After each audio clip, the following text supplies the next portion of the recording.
a merger between the public programs and the curatorial teams. And I'm Natalie from the public programs team, sorry. And yeah, so today we have Maan Abu Talib, who's a curator, one of the curators on the team, and Mariya Dada, and they'll be talking about Taqwa and Technology and the intersections of those two. So basically, I'll let Maan explain the concept of Taqwa. And if you were in the first talk, maybe you already heard the first explanation by our first guest. Yeah, so again, thank you for coming, and I hope you enjoy this one.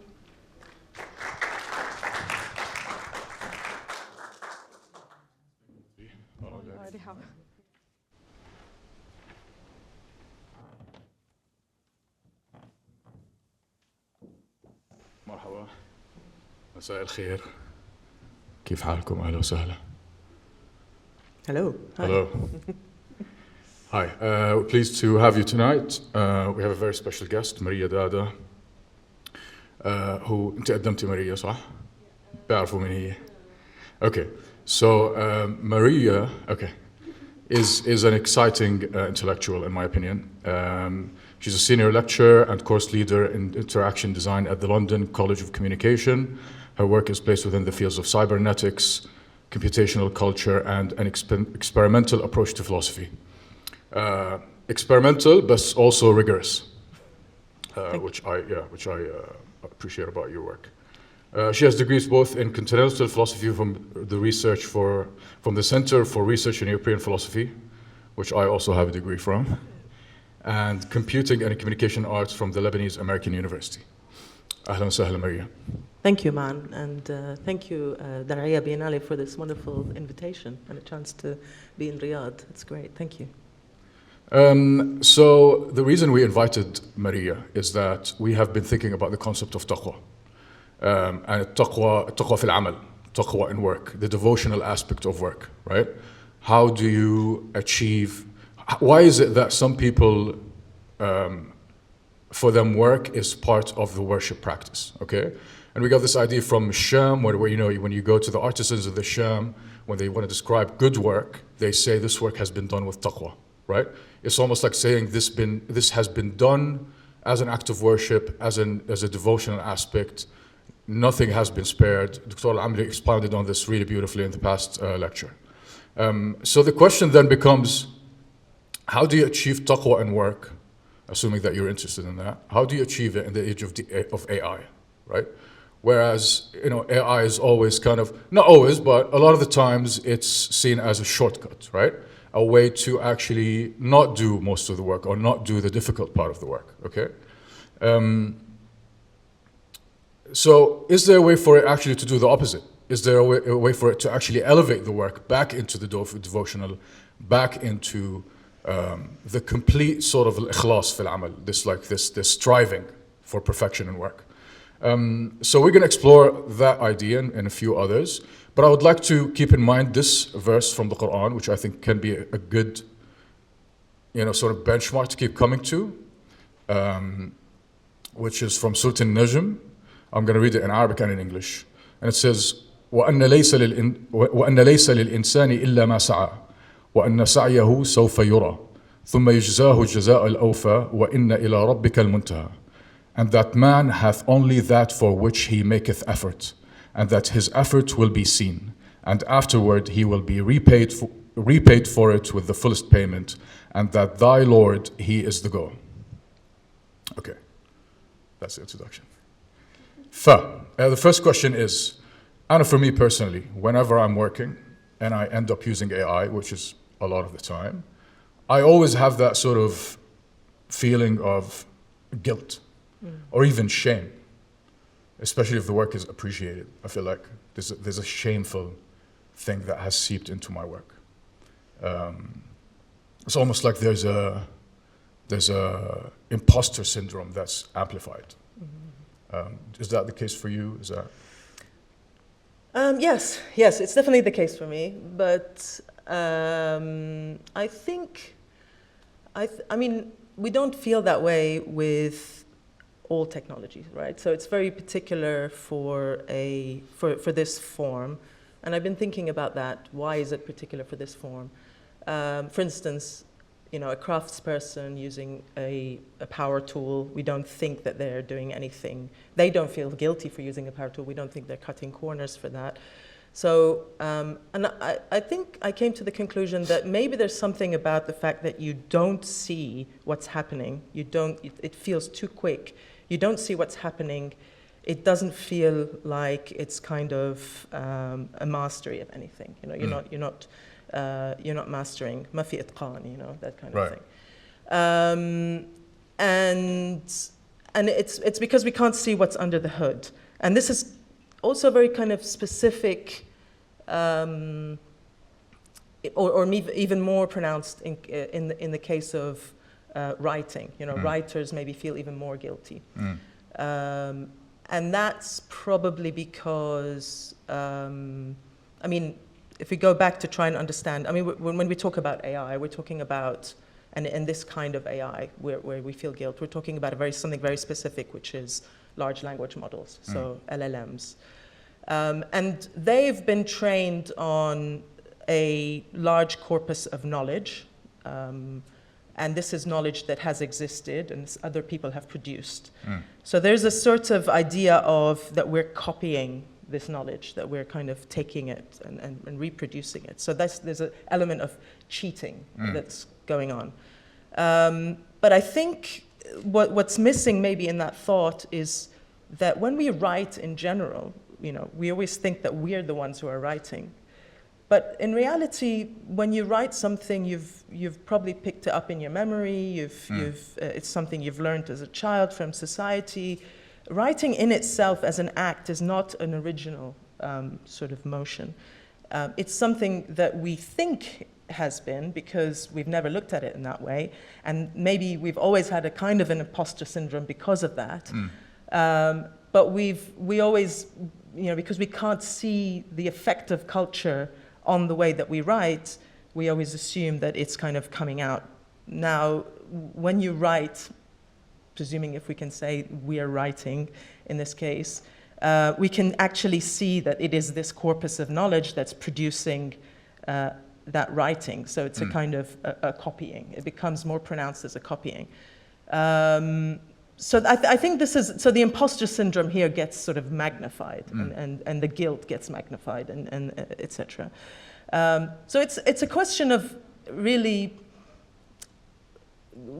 sort of rethinking what is the act of writing, or what is the act of producing, what is the act of creation, and how has technology always related to that? I mean, we've always used a form of technology, whether it's a typewriter, a pen, something. What's happening here, and again, what's happening in relation to knowledge and history and our memories? You know, is this just another form of memory?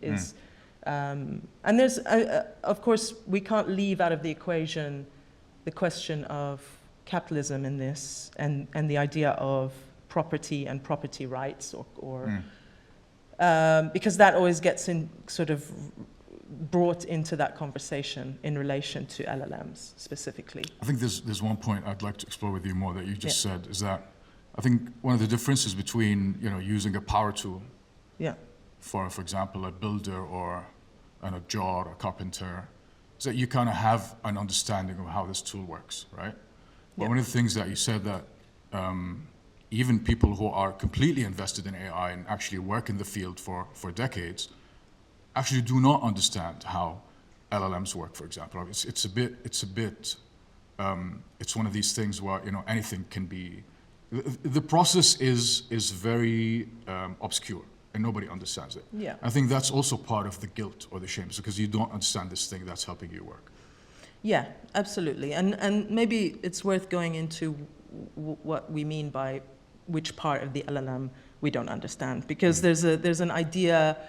There's also sort of aggrandizing of this machine. Nobody understands it. You know, it's not entirely true that people don't understand any of it, but there are points in the training process in which the algorithm or the software is asked to get to a goal using its own sort of reasoning or logic or processing.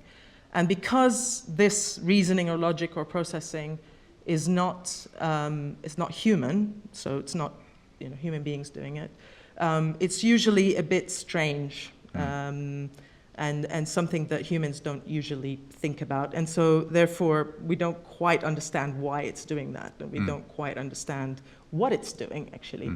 And I think one of the sort of biggest examples of this, this is called reinforcement learning in AI, and one of the biggest examples is when they were programming the AI, this is before LLMs, when they were programming artificial intelligence, machine learning algorithms to beat a Go player. One of the weirdest sort of moves that was made during that game was thought to be an error by the machine, but it actually won the game. So it's one of those things where it's so strange that people don't quite cannot get their head around why these things happen. And this is the element of the processing. So it's sort of a logic that we cannot understand. And so we can't reverse engineer, we can't really get to grips with. And yeah, you're right, that might be why there's a certain feeling that something else is taking control in this process. And whatever is taking control is making you feel like you're cutting corners, it's not you, you're not, sort of mastering this thing. Yeah. Okay, great. So the other thing is that we're, the other anxiety about AI, which is very much debated and discussed, is that are we training our own replacements? By every time I write something and I have AI help me with a task or a budget or a presentation or whatever, are we training our replacement? I mean, we are training AI to replace some things.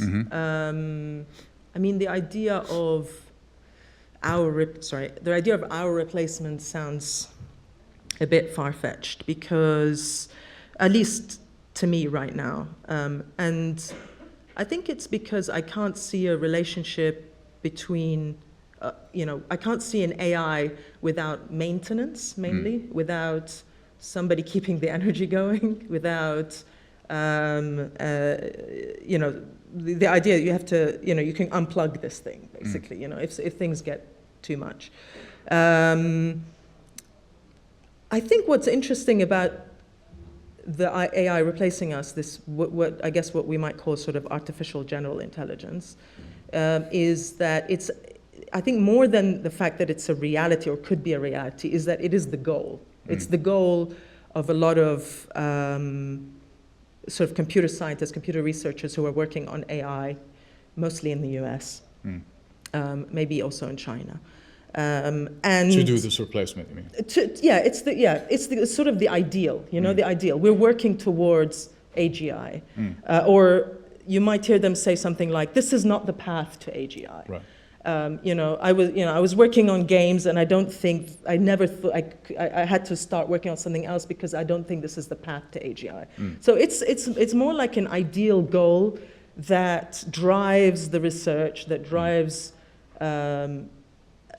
I guess the ideology behind all of this, and it's important in that sense. I think it's important in the sense that you have to think about it as this is what people work towards. It's what drives them. It's what keeps them going.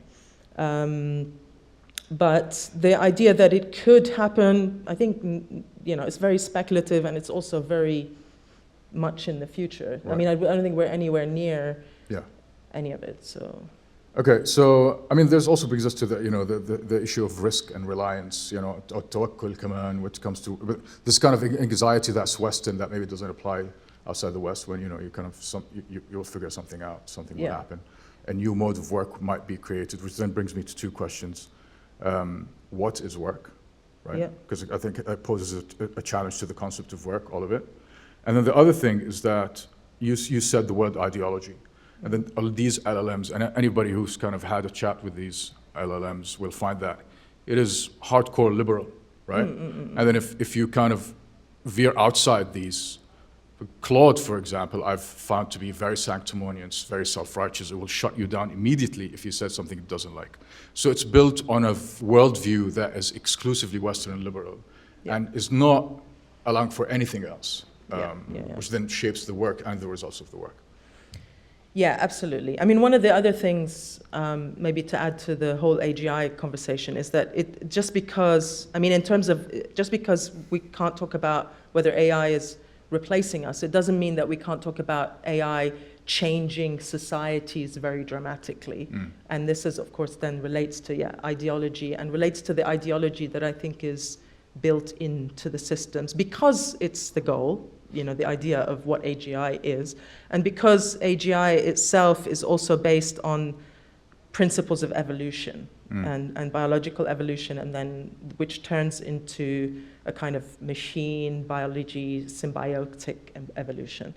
I think if you listen to a lot of the sort of what you might call philosophers of Silicon Valley, etc., you will hear a lot of that, those words being bandied about: evolution, biology, and also machine symbiotic evolution. So they think, I think there's an idea that it's the next phase of evolution of human beings is to combine with the machine and become some other being. So AGI, for some of them, is something that is the kind of the next part of that. Yeah. But we have to question, in general, whether really the language of evolution is really what's transpiring in these models. Because I think for me what's missing actually is the question of mathematics. Somehow the question of mathematics gets forgotten, even though really, technically, these are statistical machines. I mean, at the very bottom layer, they are just a bunch of weights and numbers and probability predictions, etc. And nobody talks about the maths. Everybody is trying to think about them as animals. Everybody's trying to think about them as, these kind of beings that evolve, etc. So that is definitely part of the ideology, and I think that is a fundamentally Western sort of way of thinking about the world, about a kind of a worldview that is being baked into the language that's being sort of hard-coded into those models. And producing most of the content we have today. Absolutely. But there's a lot to unpack in what you just said, right? So, because the question of maths then brings us to the Islamic origins of AI, right? The pre-AI AI, if we want to say, and the Islamic automata, right? Which then had the sort of untoward behavior, which, you know, you designed like Banu Musa or Al-Jazri, they would design these automatas, and they designed them with two things in mind. First, it was to ponder the wonder of the world that's created by God, right? And then the other reason, it was just, you know, it was kind of for sort of entertainment or for wonder. Would you agree with that assessment, or? Yeah, no, absolutely. And it is, I mean, there's like two strands of automata, I think, in the history of, I guess the history of robotics. And automatons in the 1600s in Europe were made for mastery, or to understand, to master the machine. Do you want to say what automata is before? Sorry, So automata and automatons are, I guess, pre-robots. So they're kind of mostly just automatic moving parts like clock. They're very much related to clocks, actually. They come from that forms of technology. And they were, I guess, sort of thought about in terms of thinking about the body, thinking about extension, trying to understand that, but mostly about sort of mastering those things in Western traditions. So there's this idea of how do you master the body, trying to think through a form of mastery by producing those machines. And they often used to be given to the kings, or gifted to the rulers to, I guess, sort of have as sort of prizes for for those kinds of technologies as a sort of, we've mastered it here, you can have that. But in Islam, they also had automatons in a similar way. But I guess automatons are also, they're built with a lot of sort of mathematical knowing or know-how. And they, in Islam, these, they were built in order to sort of be in awe and to wonder and to ponder upon the mathematics behind their creation. So they have a kind of different, a different sort of way of thinking or reason to be built. It's also interesting that kind of, the Muslim tradition had the automata, and then, if you want to say the Christian had, and then also the Jewish had the idea of the golem, right? In Wiener's book, God and Golem, right? He describes that, and it's kind of a sort of, it's just like a zombie kind of creature, right? And it's quite, but we can talk about it later, I think. Okay, but one other thing I want to go back to the Silicon Valley philosophers, right? Is that it's also very telling that when you hear people like Peter Thiel, for example, right, the founder of Palantir, co-founder of PayPal, one of the strongest people in the world right now, most powerful, I would say. When he speaks about the world, and he's a tech billionaire, right? He's supposed to be a secular. He's supposed to be, God is science, kind of that's the school of thought he should subscribe to. But when he describes the world and he describes the time we live in, he always describes it in eschatological terms, right? Peter Thiel talks about the day of judgment. He talks about good, he talks about evil, he talks about the enemies of God, he talks about the will of God, which is very strange coming from a tech billionaire, okay? And then you kind of realize also that a lot of these guys are motivated by these ideas of kind of tabshir, like evangelism, basically. Yeah. And you were saying that you can also see that in LLMs somehow. Especially that there's a question of LLMs are English-based models and they cannot really process Arabic chunks of, So I think, again, like to go back to how LLMs work, so initially they're trained on the internet, right? They're trained on the corpus of the internet. So what you do is you get something called a crawler, which is the same thing that we have in Google. They go around looking for content on the internet, and they're filtered at that stage to look for what might be considered good content, bad content. So it avoids sort of obscenities, it avoids corruption. It doesn't go crawling on the dark net, for instance. So those are things to kind of think about. In terms of ideologies, worldviews, etc. So it kind of gives you a very particular filtered corpus of the internet, and it goes and it trains on that. And then after it does that, it's then trained on even more data, which is the conversation. So the internet information that it gets doesn't allow it immediately to do conversational AI. Conversational AI is an additional add-on, which is basically getting people called labelers. So these are very professional people who are hired, and actually quite smart people. So they're not like cheap laborers. They're very sort of experts. And they go and they do research, and they try to find every possible question and answer that could be, that could be phrased by people that might use the agent. And they manually put that in to a big corpus. I think nowadays, they might actually use LLMs to do some of the research because there's a kind of recursive way of. So when you, because earlier you said, I find Claude very particular in the way it speaks to me, sanctimonious. That's because it is basically sanctimonious people's writing. Right. They've been hired and they write, so it's trained on that. So basically, what you're getting is the internet in a particular way, not entirety, and people's conversations, particular types of people's conversations, and then it does something more, which I won't get into all the other details of how it uses search tools, etc., etc.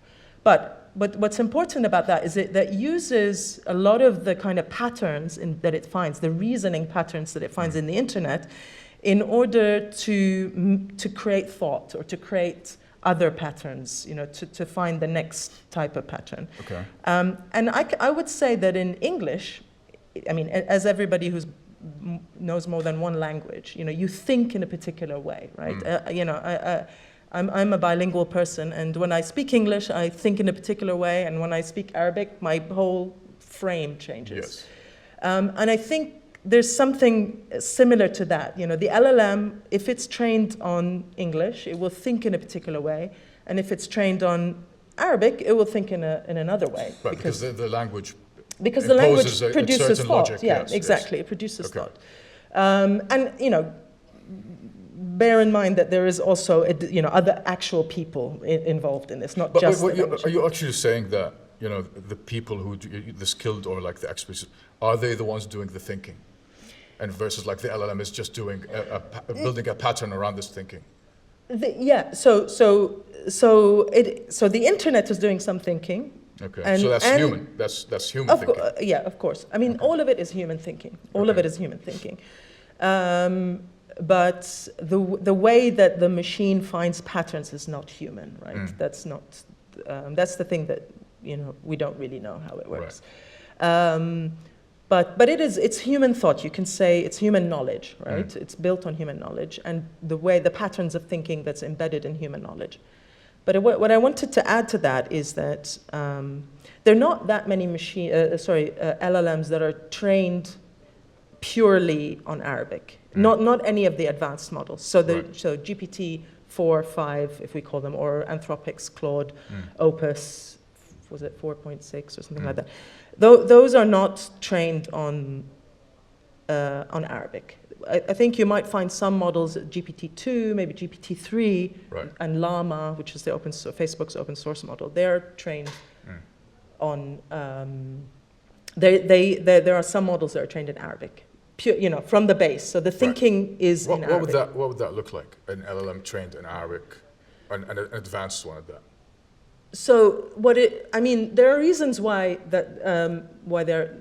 those don't exist, because nobody's doing it. That's for one. What it would look like, I think, is that you would just get. So at the moment, you might ask DeepSeek in Arabic. So, but it's actually doing in that case is it's translating to English. Finding the structure. So the structure of thought is happening is not in Arabic. The thought is being produced in English and then given back to you in Arabic. I mean, speculatively, because we don't have this, I think what you would produce if you did have a advanced model in Arabic is just a different form of reasoning, a different way, a different worldview, we can say, because we're talking about worldviews.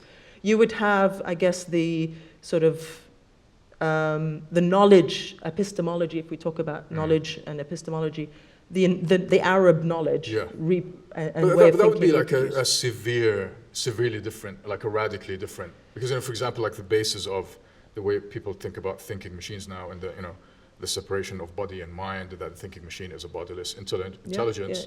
That entire premise does not exist in Islamic tradition, right? Because then it's al-ruh wal-qalb wal-jism, there's a unity that doesn't fit into the Western split between body and mind. Absolutely, absolutely. I mean, that's definitely one example. I think, I mean, at this stage, I think what we need to do is sort of get a grasp around thinking like this. We need to kind of think. I mean, there's two things. There's the thinking around the relationship between mathematics and thinking about mathematics as being the base of these models, and thinking about a worldview and possibilities within maths, not just biology, evolution, etc. And then there's this kind of metaphysical thinking around how Arabic is structured. I have a kind of a sense of it as an Arabic speaker that I think differently, the world, the frame. But I think there's a definite need for sort of analyzing this and understanding how that differs, and finding the kind of language, the phrases, those things to try and articulate what's happening or what could happen with Arabic LLMs.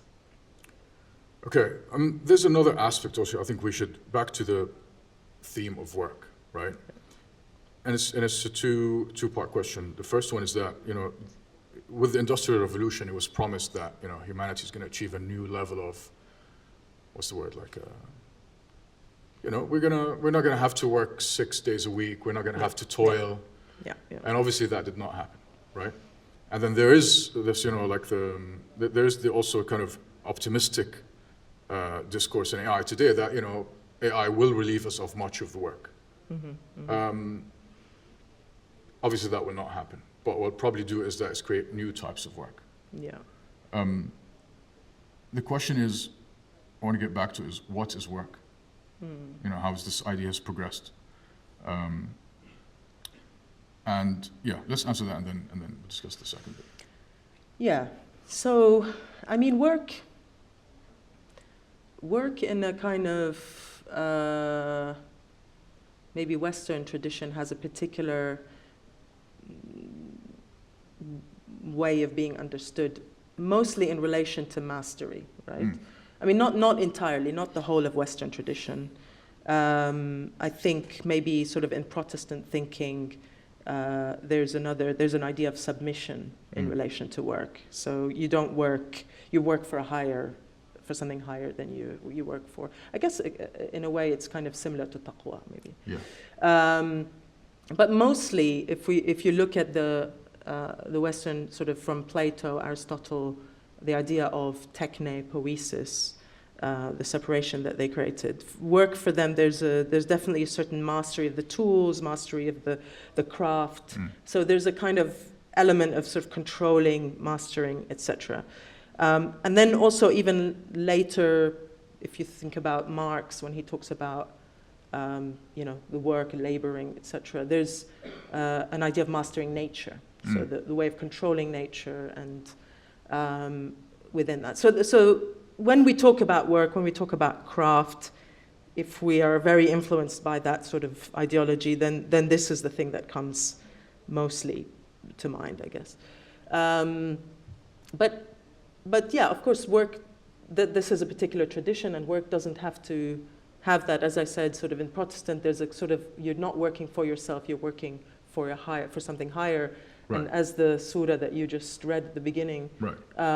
You know, work has different meanings. You know, Yeah. there's different reasons. I'm not just working for myself and controlling myself. There's an immaterial aspect to work, which is Yes. in the Islamic tradition, maybe even in the Protestant tradition, Yeah. right? Which doesn't apply to today's concept of work, whereas, you know, Yeah, I mean, yeah. it's probably also worth sort of splitting the idea of work and labor, right? So this is an idea that Hannah Arendt put up, but so there's something like the stuff we do to survive, yeah. which again doesn't usually involve mastering the thing necessarily. So, you know, we cook for ourselves. There's reproduction. There's and I guess maybe also working, you know, a job you don't like, etc. Just to get through the day to make some money, that could be regarded as part of that. So just doing something to survive, not because you love the craft, not because you're trying to get better at something, not because all of that. And then there's work where you're thinking about what you're making, you're trying to improve it, you really care about what you're doing. So those two things can also be sort of thought of as ways of dividing this idea of work. But I think even in that tradition, in both of those, there's a sort of still an idea of mastery. Yeah. And one labor is, again, taken from the Marxist tradition, a mastering of nature in order for me to survive. And the other one is mastering of the tools, mastering of things. So really, I think in relation to AI, what happens is that there's still definitely an idea of mastering, but there's an idea that the AI itself is going to control things, is going to control nature as well, because it's a very extractive technology, etc. But the reality, as I said before, about the fact that we don't really know what's happening is that we're not really mastering what's going on in that technology. We don't really know. That's on the one hand. On the other hand is we're talking about language, which is, and you know, thought processes and creation that's being produced through language. And as any writer would tell you, it's very hard to master language. I mean, if you really want to produce something great, it's really about playing with language rather than sort of controlling it in that way. And I think it's very similar to with LLMs. They're kind of they're sort of goalless machines. They don't have they don't do. So that brings us to an important concept, because you know there's the sort of, in my opinion, the misguided opinion that language is a tool, right? I think obviously anyone who's thought about this seriously realizes that language is not a tool, but then that also extends to AI and LLMs. They're not. What you're saying that they're not just tools, right? No. So it's not a tool you can apply to a goal at work to achieve that or finish that job, right? It's you're delving into a realm that's much bigger. Absolutely, absolutely. I think especially LLMs in their, let's say in their, I dare say nature, but like the LLM as a model that's trained on language. In that sense, actually, it's quite wild. I mean, you might have heard of this concept of hallucinations. Yes. So it creates, it hallucinates. It's not, doesn't stick to the fact. Yes. And that's what it does. It does that very well. I think what the programmers have tried to do is they try to tack on tools to it to tame it, you know, like there's this constant trying to tame. But the reality of it is it's not.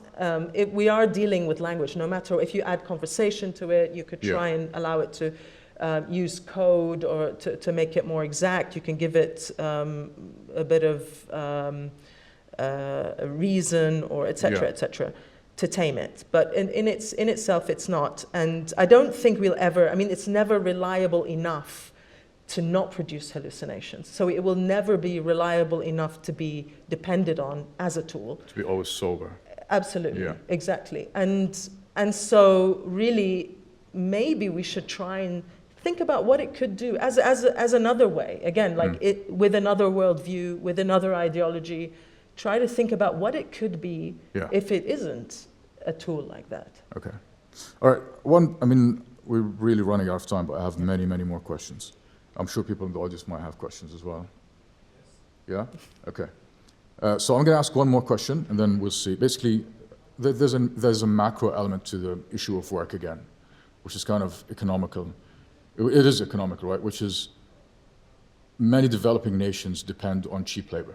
Right? And the danger with AI is that it might replace this cheap labor and then rob developing nations of one of their, you know, the most important assets, basically, or most important resource.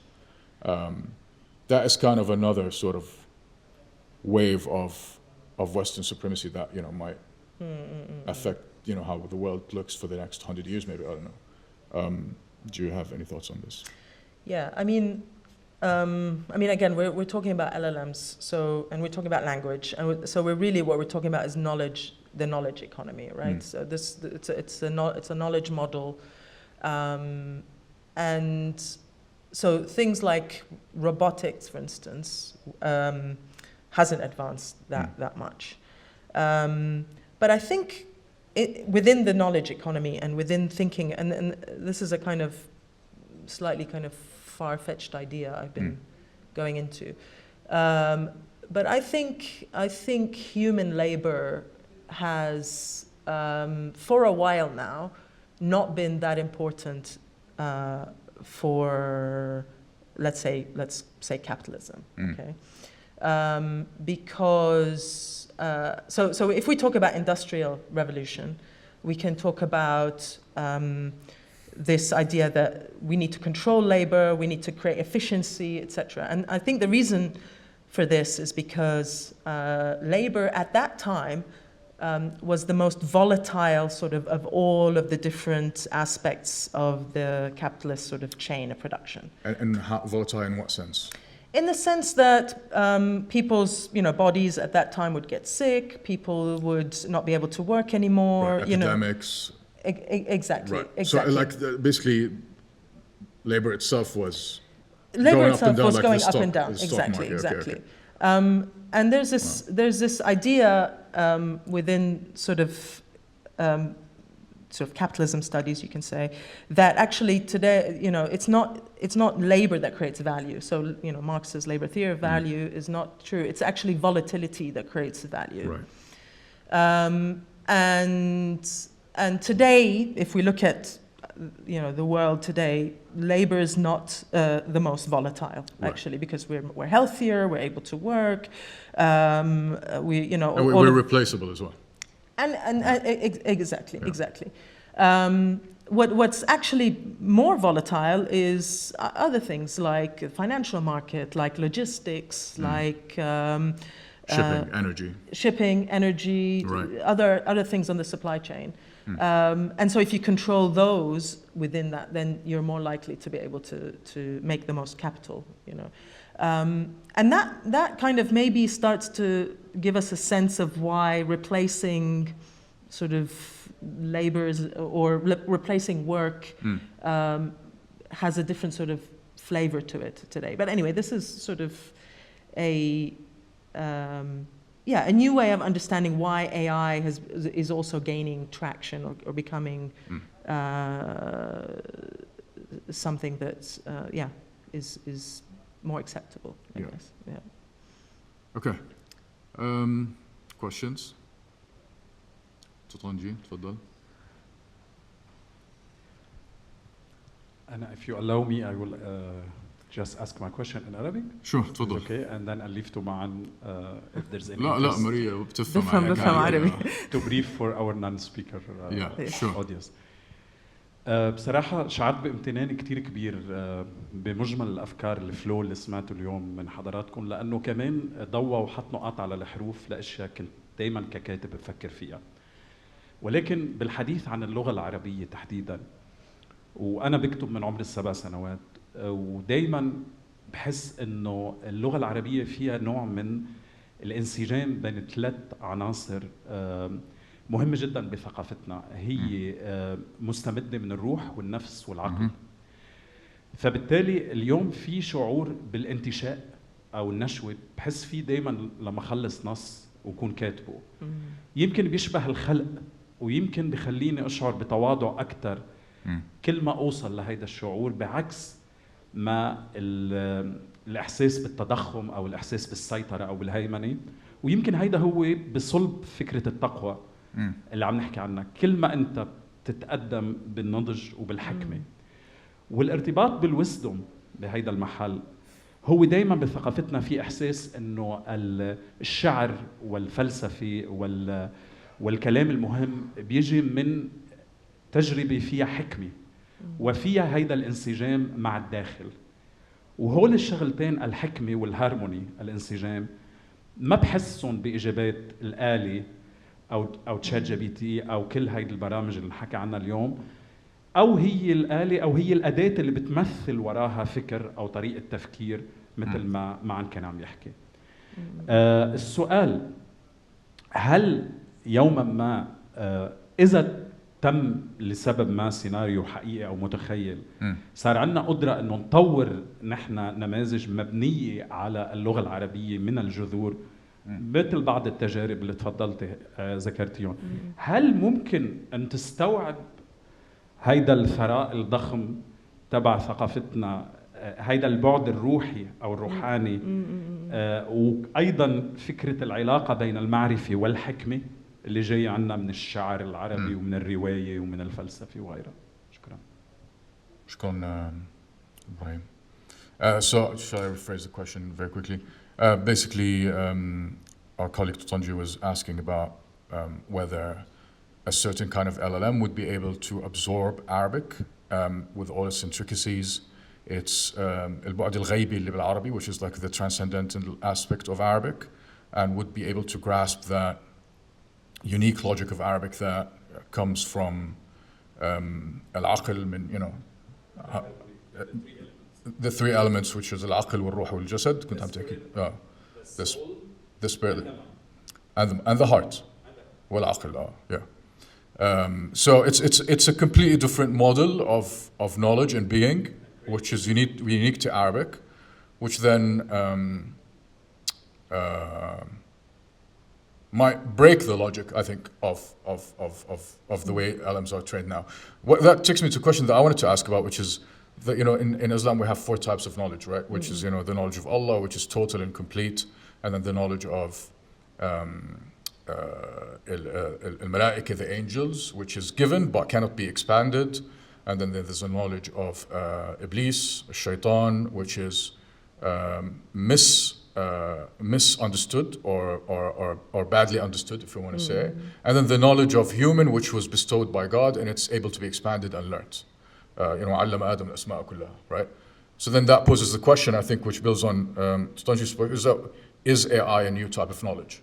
Does it sit within any of these 4 types of knowledges? And you and I have discussed this idea, which we're a bit nervous to talk about, was what is the relation between LLMs and al-jinn, you know, our concept of al-jinn, for example, right, which is a bodiless intelligence again. Yeah. Yeah, and I think in that, I hope to, from here, to get back to that question, because it's a question I also have a lot, right? So I don't have the answer necessarily, but I'll go through some thoughts. I think so in relation to what kind of knowledge LLMs are, I think they're more like ghosts, right? So their history, they're like conjuring ghosts. So I don't think they're quite jinn in that sense, but there's something ghostly about them, because they're just the kind of dead knowledge that's been written and we're in the past, etc. I think there's something about the question of can LLMs, for instance, produce poetry? Can they produce something to surprise you or give you something like a different feeling towards them?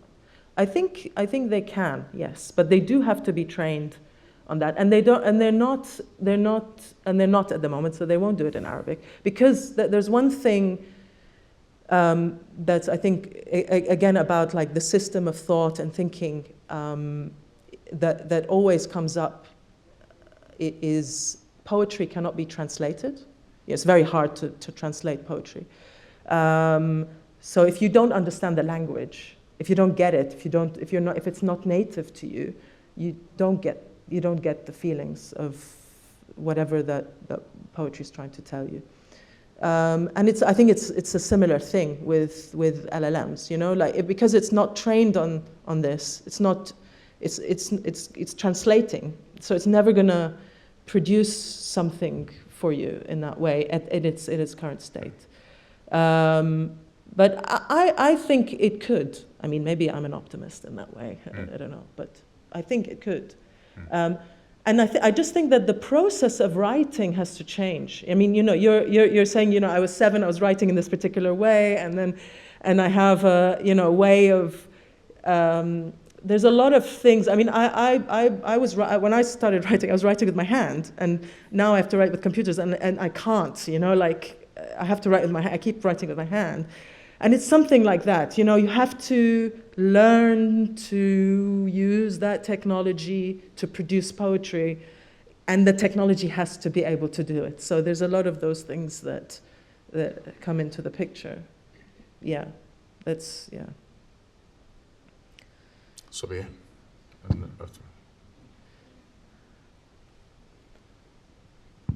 Thank you for this. I think you guys might be the only ones who could be able to answer this question, because I really don't know who else to ask. It's nice that you mentioned the differentiation between labor and work, because, I mean, from the even references you mentioned of Arendt and others, labor signified toil, it signified some notion of value in it, and from the 17th to 18th century you could see the notion of work separating from labor, and therefore work could be actually situated in things outside of the organic or even the human, that the world itself is working, the medicines are working, things are working. So irrespective of the labor involved in it. Now, this kind of break caused a kind of break in work being dehumanized, in a sense, that you could actually situate things working outside of the human, outside of the biological even. Mm-hmm. Or it doesn't have to depend on toiling. Yep. So coming to the question, why is there such a rush and frenzy to humanize this technology of artificial intelligence and LLMs? Because there really is no reason why it can't just be called applied statistics or supercomputing or any of those terminologies that don't have to fixate on the biological and especially not the humanizing aspect, right? And you can see that every era, and especially every technological era or scientific era, redefines certain terminologies. Like when Newton had to define motion, he had to filter out all the other definitions of motion to make it simply abstracted into speed, distance, and time. Whereas until Newton, I guess, an apple rotting or a baby growing were also motion. So you had to filter all of those things out just to make them coordinates into space-time and object moving in it.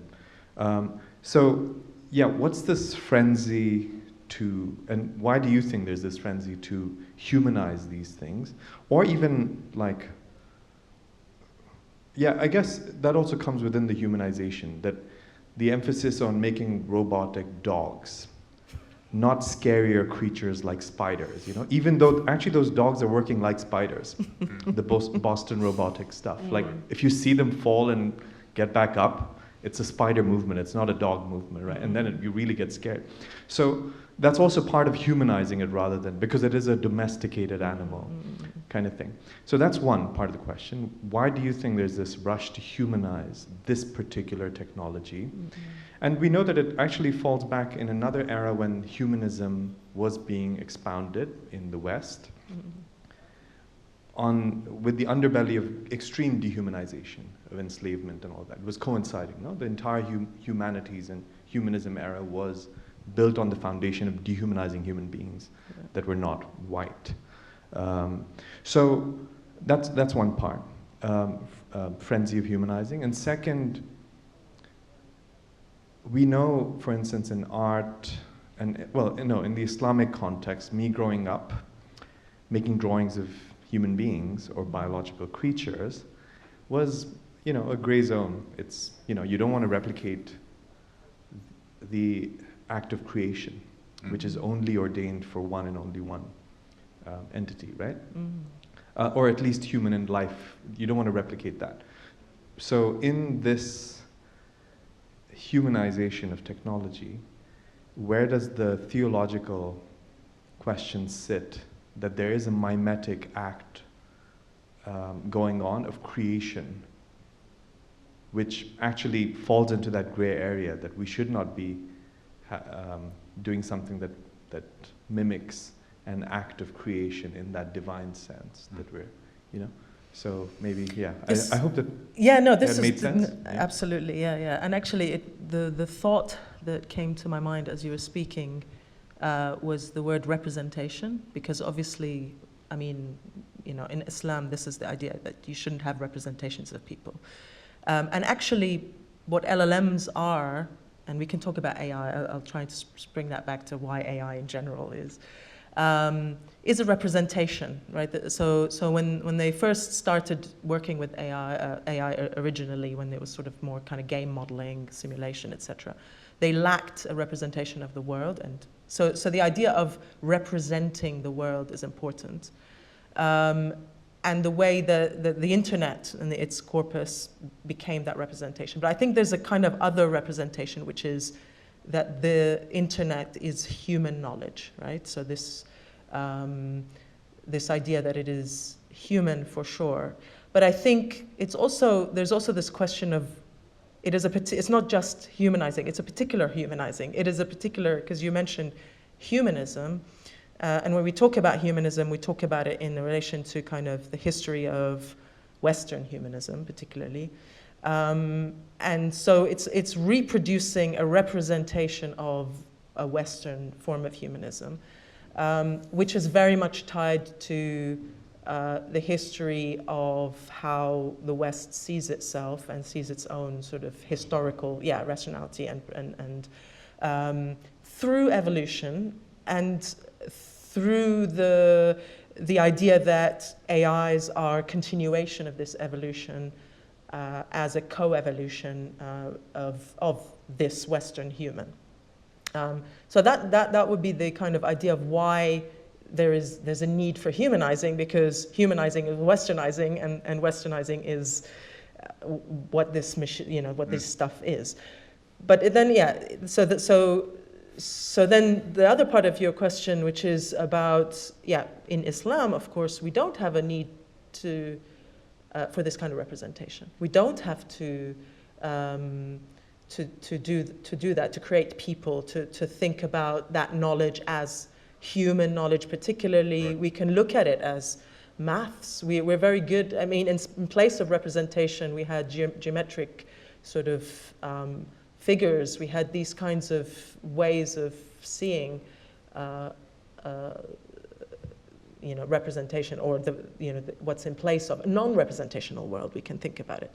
And I think that is actually quite an interesting way of dealing with those, as a kind of contribution, another contribution to how to think through a different ideology around what LLMs could be. It might not be as appealing or scary, which obviously the kind of thing that also drives a lot of it, but or maybe it is, who knows? But that's very, very interesting. Yeah. I want to add a quick point on the question, the likening of humanity. I think it also brings me to another point, which is, in the West, there's always discourse of rising to humanity, right? You want to be human. You want to achieve the ideals of humanity, whereas in Islamic discourse, humanity is where you begin, and then you want to elevate. Humanity is where you start, and then you want to sort of like انك تسمو من الإنسانية, right? Like you're striving from humanity towards the ideal, okay? And then the other point is that also in Islam there's, we have in West it's always kind of the oppositions of work and toil, right? You work or you toil, right? But then in Islam we have the idea of striving, a sa'i, okay? Which then a sa'i is hard, and I think that's part of the reason of the guilt of using LLMs with work, because it sometimes removes the difficulty of work, removes the aspect of tahdhib al-nafs, the discipline of the self, of the soul through hard work, right? And that LLM risks moving that, right? So, and then the last thing is that striving. I'm not very clear on this idea. I'm exploring it right now, but also the striving is not necessarily tied to a material product, right? You're not going to strive to put a toothpaste cap on in a factory setting. The striving has to be a bit more of a craft, or a bit more of a challenging concept that you work on. That's what I wanted to add. هون كان في سؤال. يعطيكم العافية. مداخلتي بقدمها بالعربية إذا تسمحوا. الكونسيرن اللي قاعد يتعلق بالLLM أعتقد إنه مش نابع من عدم المعرفة what's under the hood when it comes to producing الانسرز أو الأعمال اللي قاعدة تنتج. التقوى اللي مرتبطة مع الأعمال أعتقد أنها ناشئة من 3 أشياء تغيب في الأعمال المنتجة بالمودلز هذه. منها نقطة تكلمت عنها اللي هي العمل، لكن كذلك عندنا الوقت اللي بيبذله الفنان مثلا مع عمله. الوقت من الناحية الإسلامية it's holy، شيء مقدس، هو عمر. فأنا إذا بأقضي وقت طويل من أجل إنتاج عمل ما، أنا بعطيه من عمري، بالتالي أنا بعطيه من الحاجة القيمة هذه اللي راح أسأل عنها في الآخرة، في الحياة الآخرة، فبالتالي موضوع التقوى جدا هام في إنتاج هذا العمل. الحاجة الثانية اللي بتتعلق حتى في الأخلاق من ناحية إنتاج العمل، متعلق بعلاقة الفنان مع الماتيريالز اللي بينتج فيها عمله. بنشوف هذا كثير مع الارتزنز واهتمامهم بالسستينابيلتي للسورسز اللي بيجيبوا منها الماتيريالز، سواء كانت هذه من حيوانات أو من طبيعة، بيكون عندهم أخلاقيات عالية في المحافظة على هذه البيئة. فهذه الأشياء تغيب في حال إنتاج الأعمال من خلال هذا النوع من التكنولوجيا. بالتالي يكون هناك في تحدي حقيقي في إنتاج أعمال تتحلى بالتقوى في طبيعة إنتاجها. شكرا. الوقت هذا يعني it's a good question. I don't think that it takes it. There's an idea that it seems that you're producing something very quickly with AI. You know, there's an idea that it's effortless and it produces something very quickly, but I don't think it's producing something good very quickly. You know, there's a few things that still need to happen before you produce something good.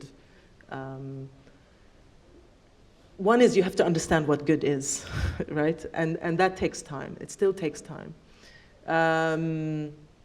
But yeah, there's a very interesting question around the perception of time in relation to what you're doing with regards to AI in general. It looks or it feels like it's going to save you time, but actually what they've realized is it doesn't. You know, it doesn't really. Not to do something good. And actually, there are a lot of companies that have learned that the hard way. What it does maybe do is it makes. I mean, in relation to how al-akhlaq, you know. Maybe this is a question I'll give back to you. That I'd like to know is where do you think there's a lack of akhlaq in this form of production?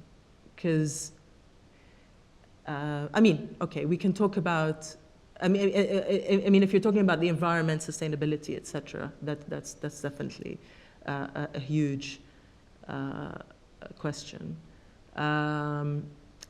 But there is research out there that says that we use, and it's contentious research, so I say it with a lot of trepidation, but there is research out there that says that LLMs are not the most expensive form of technology that we use in terms of energy.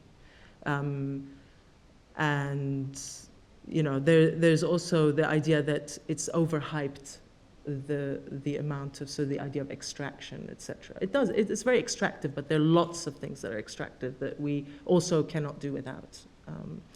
So there's another question of akhlaq in this. Do we not, again, use any form of, of energy at all when we create or show or do anything like that? But yeah, those are the kind of thoughts. There's definitely a question around time as well, whether really it's very quick to produce. It seems quick, I think.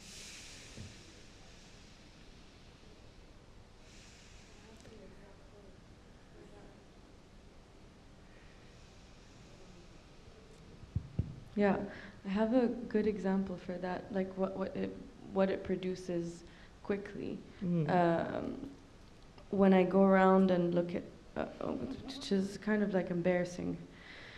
I go around and look at texts on walls of exhibitions. They all start looking the same at some point.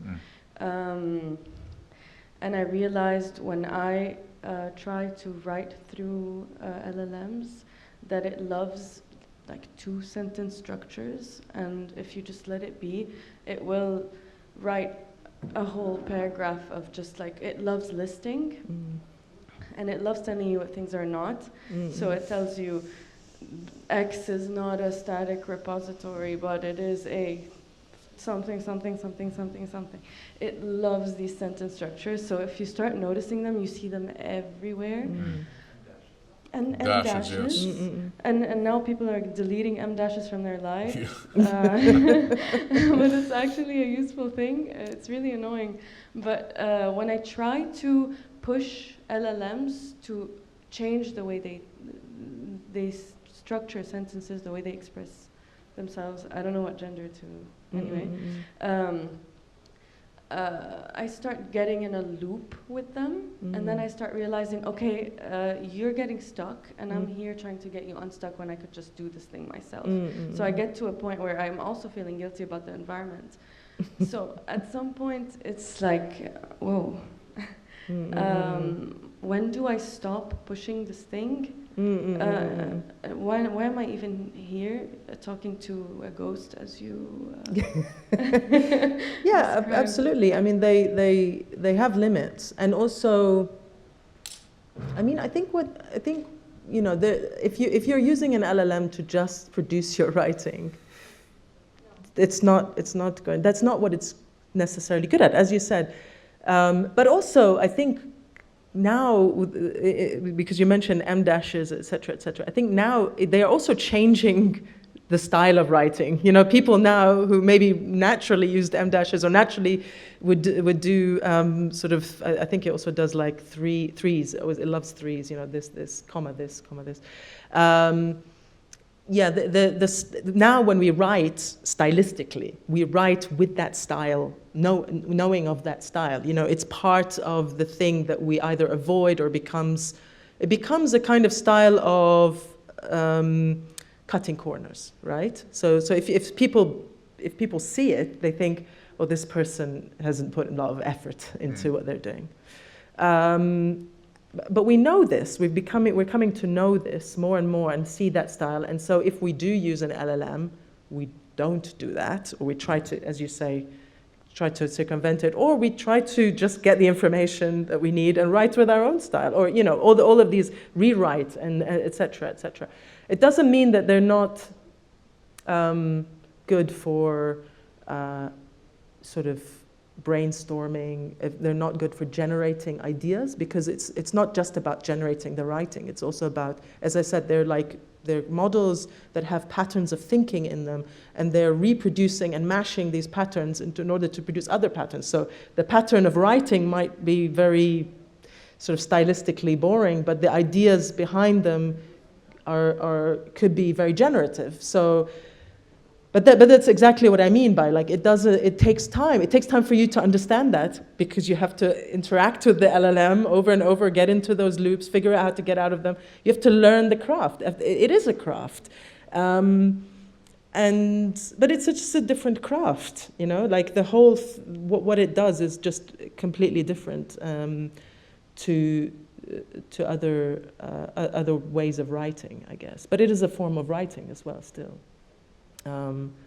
So yes, yeah, thank you. That's a nice, helpful example.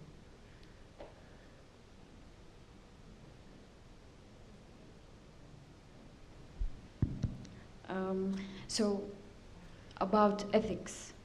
So يعني أنا أعتقد أن وين الأخلاق يعني تكون point شوي تنقص LLM في موضوع أن ما في limitation. فبعيداً عن sustainability وكل شيء، الأخلاق تحتاج أحياناً شيء أكثر من لوجيك، وهو البيس حقه رياضي بحت. فأنا عشان أقرر أن هل هذا الشيء أخلاقي أو لا، أحتاج أكثر من yes و no. بس كموديل بدون روح وعقل والأشياء الأربعة اللي إحنا نملكها، أشوف أنه صعب عليه يكون ethically، يعني صعب إنه يكون شيء أخلاقي. إلا لو أنا حطيت له زي boxes معينة يقول هذا شيء ethically correct وهذا لا. I think إنه بعيداً عن sustainability هذا موضوع الأخلاق يعني. بس انا بعتقد انه هيدا دائما بحيلك يعني بحيلا شغل في هالسؤال يعني مش هيك. وهذا السؤال مش حيجي من الشغله اللي عم تشتغلي فيها يعني. ليش عم بحكي بالعربي في احكي بالانجليزي. it's not the tool, you know. Yeah, it's not the tool that's gonna give you akhlaq. A tool is a tool in some way. I know we said we shouldn't see it as a tool لأنه it's language, we can't master it, etc. etc. بس حتى لو إذا بنحكي باللغة أو نحكي, you know, we're talking about language, we're talking about all of those things. الأخلاق مش حيجوا من استعمال اللغة يعني. مش الأخلاق بتجي من النفس, I think, right? You can tell. It's a difficult question.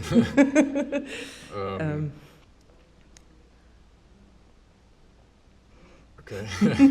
I was just going to say, I think as a final remark, which also taps into what your question was, is that, you know, this is all about the concept of taqwa, صح?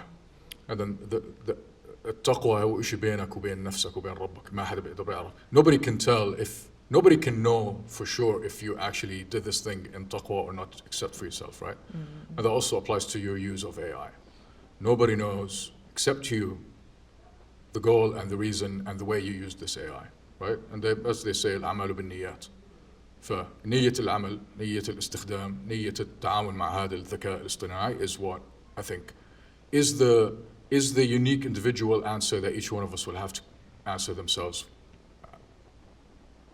within the context of AI. Yeah, absolutely. No. This is maybe what I was trying to get to. Yeah, it's not the technology itself. It's your niyyah for sure. Yeah. All right. For you, أنت عندك سؤال؟ طيب، أحد تاني؟ شكراً. Thank you very much.